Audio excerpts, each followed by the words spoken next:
Hi, my name is Clarissa Valencia, and I'm here with the Associate Dean, Jim Burklo, of the Office of Religious Life at USC.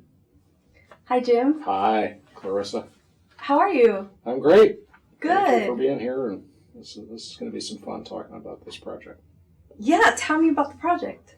Well, Souljourn is about 8 years in the making for me. It's a novel that I have been working on for many years, and it's about religion in America.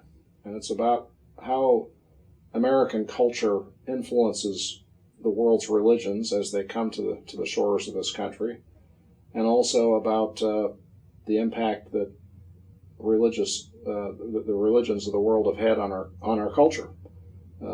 So both ways, and it's a novel that it's entertaining, it's fun, funny stuff happens. I think there's a whole aquifer, if you will, of humor and religion, and that bubbles up through the book. So the idea is that you have a good time reading this book about Joshua T. Stoneburner and his souljourn that he takes, exploring the world's religions. And when you're done, you've learned something about religion, specifically religion in America, and hopefully you become curious to do what Josh did and go out and do it for yourself and check out the religions of the world in your own backyard in America. Another punchline of this is that the novel is set in southern Arizona. It's set in the middle of nowhere.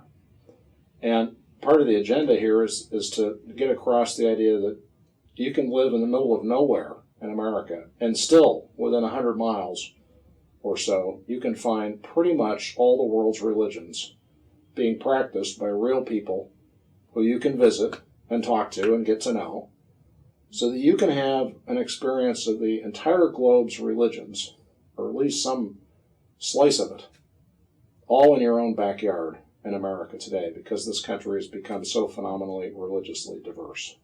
So this is a novel with a mission to help us to become more religiously literate, to become more curious about religion, and to have a good time doing it. Sounds great. Yeah. I read the book and I loved it. I really like Josh, and I was just wondering where the inspiration came from. Well, the inspiration comes from a number of sources. First of all, I think it reflects, obviously, my own journey of religious exploration, my own sojourn of life. And I've always been captivated and curious about religion. I grew up a Protestant Christian, and I could never buy the idea that only one religion was true and only one path would lead to God. I never really could accept that idea. Mm-hmm. So I've never been I guess what you would call a conventional or Orthodox Christian. Mm-hmm. But when I realized that there was a way to be Christian and still have a pluralistic and open attitude toward other religions, then I was able to embrace the faith of my upbringing in a new way that made me feel like I belong to a community, and I'm steeped in a tradition that matters a great deal to me, but that doesn't make it exclusive, and that doesn't make it a wall that prevents me from experiencing other faiths. On the contrary, it opens doors. Mm-hmm. The fact that I have a religious identity actually opens doors for me to have relationships with people who have other religious identities, and enriches my faith and my experience as I learn from others and come to appreciate the depths of their spirituality and how much their religions mean to me. So that's part of my own story. But also I spent a lot of time on the U.S.-Mexico border working with students, bringing student groups to the Arizona-Sonora border over the last 20 years I've been doing this. And so I've had a lot of exposure to that area. And that whole topic of the border justice comes up in in this book a lot, Mm-hmm. and is sort of the lens through which the book explores the question of how spirituality inspires and influences people to work for social justice, which is a major theme of this book. Mm-hmm. So the social justice issue in question is border justice. How do we do right by immigrants in this country, and how do we respond to the humanitarian crisis along that border? So those come together in Josh, who's sort of a border person. His dad's a gringo and his mom is from Mexico, and so he has the border running right through him, and he's trying to cope and make sense of his life, cope with that border within himself too, and going back and forth across that border of his identities is a big part of the book as well, which I think all young people struggle with identity questions. And religion is part of that struggle for many people, of working out identity. So all that comes together in the person of Josh. And I enjoyed, when you first told me that you read the book, and you said that at first you didn't like Josh.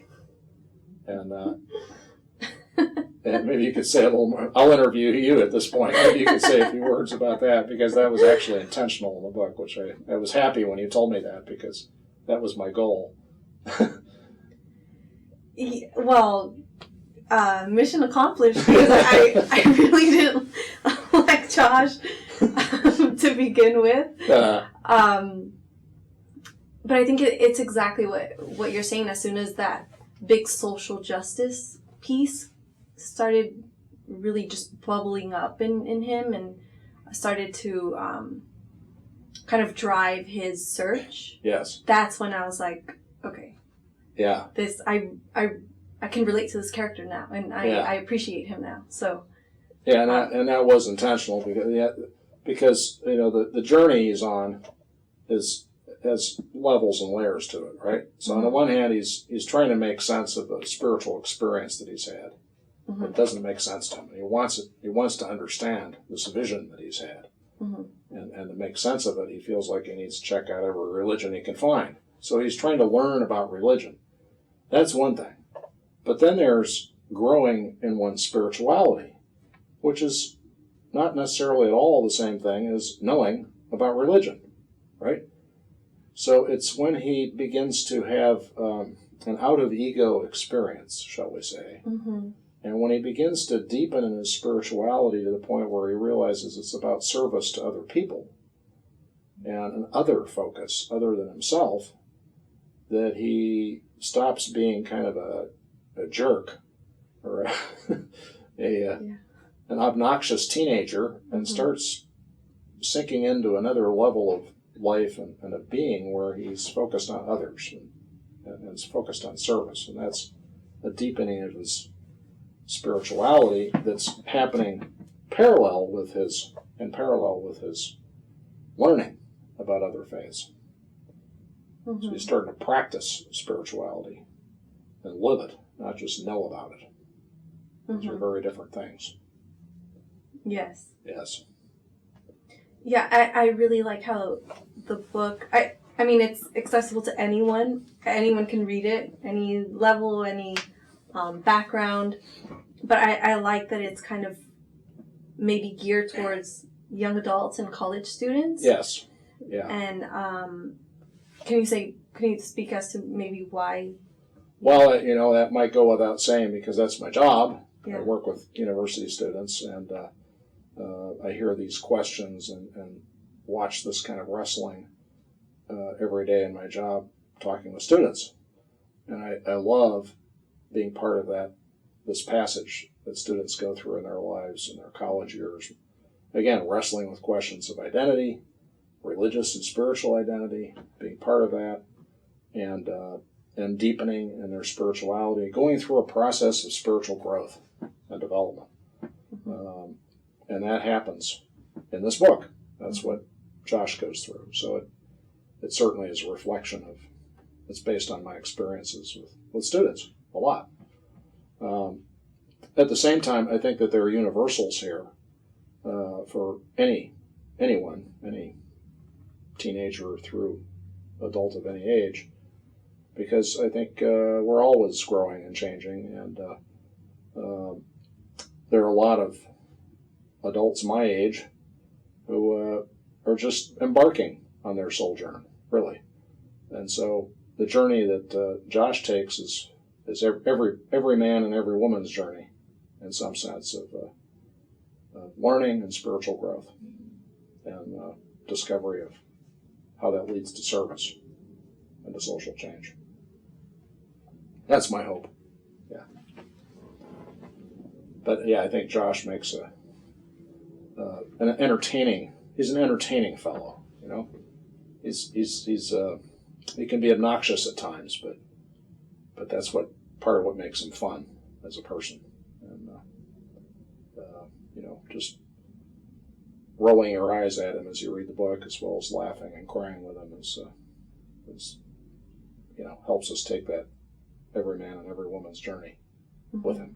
So that's great. Who's your favorite character? My favorite character? Oh golly, Seedless Thompson. I love Seedless. Because he's so raw and so real for me, and he's based on a character. His character is based on many characters, because I spent about 10 years of my life working with homeless and low-income people, and many of them with emotional problems and addiction problems and just tough lives in various ways. And I knew a lot of folks. He's really a composite of people I knew and loved and worked with for years who had a tough life. They had hard knocks that they grew up with and that followed them into their adulthood and crippled them in various ways and really made life hard. And that's Seedless. He's had a tough life. He's an emotionally fragile person, a delicate soul, and Josh learns how to love this guy and how to help him, how to be there for him. And so Seedless grows with Josh. Josh grows in compassion, and Seedless grows because he's being treated with compassion.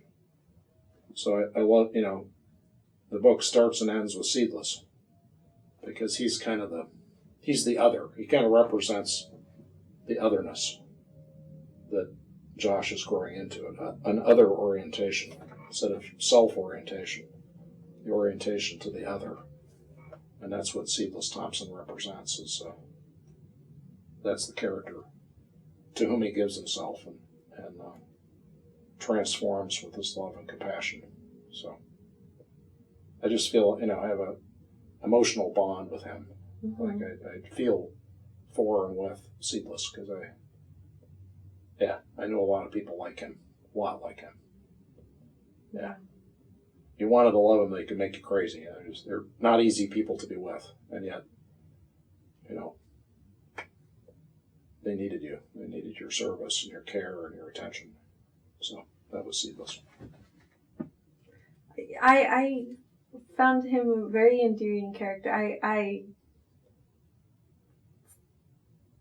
found myself loving him too. Exactly. So yeah. I hope every reader experiences that. Yeah. Is there something that you hope that the reader takes with them going into it? Or at the beginning, you mean? Mm-hmm. Just my hope is that they go in ready for a good time. Ready to have some fun. Mm-hmm. And it opens up that way. I want them to be intrigued and curious. And the whole book is about getting curious. It's about being interested and curious about the religions of the world that are right here in your backyard in America. There's been a lot of academic work on this whole topic about how fantastically religiously diverse this country has become. And you and I are sitting here in Los Angeles today. This is the most religiously diverse city on the planet. And this has been documented. Professor Diana Eck at Harvard University, head of the Pluralism Project at Harvard, has figured this out. And the way she describes it is the way she illustrates this is that in Los Angeles, there are more different kinds of Buddhists and Buddhist communities than there are in Bangkok, Thailand, which is a Buddhist city. We have more kinds of Buddhism here than Bangkok does. I tell my students here at USC, you could travel the planet for 2 or 3 years doing nothing but checking out the religions of the world, and you still would not have the opportunity to experience the world's religions doing that you would right here on this campus, on the 4 blocks of this campus, and better yet, the 5 square miles around it, because everything is here. Our university, with 35,000 students plus, has all the planet's religions. We have a Zoroastrian club here. We have a Jain club. We have 3 different kinds of Buddhist clubs. We have 4 Muslim clubs. We have 55 Christian clubs. We have it all. And then right around us in the city, we have everything. Mm-hmm. Everything and then some. We have religious communities nobody ever heard of before in the rest of the world here. It's phenomenal. And we take, part of what I do is I take students on Souljourns. Mm-hmm. That's where the name of the book came from. It's actually from a program we do here at USC. We take students on visits to religious communities around LA to check out this diversity. So the whole purpose of the book is to get you curious so that you'll go do what Joshua T. Stoneburner did in the book and go check out the world's religions for yourself. And that's what, so the Souljourners project, which will be part of Patheos.com's website. Patheos.com is an interfaith website, that excellent, high-quality website that's publishing this book as an ebook. And they're going to do a whole religious literacy program built around the book to encourage people to do just what Josh did. And that's the purpose of this book. So it's a book with a mission. Yeah, I think it's important. The idea is to get you curious enough so that you'll pursue this further. One of the realities of this book that I hope comes through very much is that, I'm a person who's, religion is my business. It's my occupation. But for me to pretend that I know anything close to enough about any religion, including my own religion, would be outrageous, because it's such a gigantic field and there are so many manifestations of each faith. I couldn't even begin to explain or describe hundreds of manifestations of Christianity that exist that I have no knowledge of or experience with. And that's just my own faith. So the way I would describe myself is I'm a person who's real curious about religion, really interested in it, has learned a lot, but still doesn't have a clue about most of it. And probably never will, because it's such a vast topic. And so what I'm hoping is that people get more curious about religion, which will then humble them about how much more there is to know than they could ever possibly know about any faith. And but that humility and that awareness, I think, helps, is it's a value in itself, because then it leads us to ask more questions, to be curious when we encounter people. So you say you're a Christian. Tell me about Christianity for you. You say you're a Zoroastrian. Well, what kind of Zoroastrian are you? And what is your practice? How do you practice it? How do you make that part of your life? Because I can't, just because you tell me that you're Hindu doesn't mean I know much of anything about your spiritual life, your practice, your beliefs. Hinduism, good grief, it's vast and ancient. Yeah. And so having some sense of the vastness and the mystery and the extent of all this, having an awareness of that fathomless amount of material that there is you could learn. That's part of the goal of this book too. And, you'll notice Josh throughout the book is like boggled. Mm-hmm. It's like, wow. Well, I just learned something today, but all that did was make me aware of how very much more there is to know about that tradition, and how little I have heard so far about that tradition. That's such a great message. I really hope that people really understand what you're trying to say, because it's true. Just because maybe you know someone in a tradition, Right. or you yourself are part of a tradition, doesn't necessarily mean that you understand that, because everyone Exactly. experiences it differently. So Exactly. yes, Yeah. and Joshua does a great way of really showing that. Yes, he's continually boggled. He's always asking questions, and he gets an answer, and then he immediately asks more questions, and that hopefully leads the reader into doing the same thing, staying open, staying curious, staying humble. And it seems to me that a lot of spirituality and a lot of religion is about humility. Period. And humility leads to a sense of awe and wonder.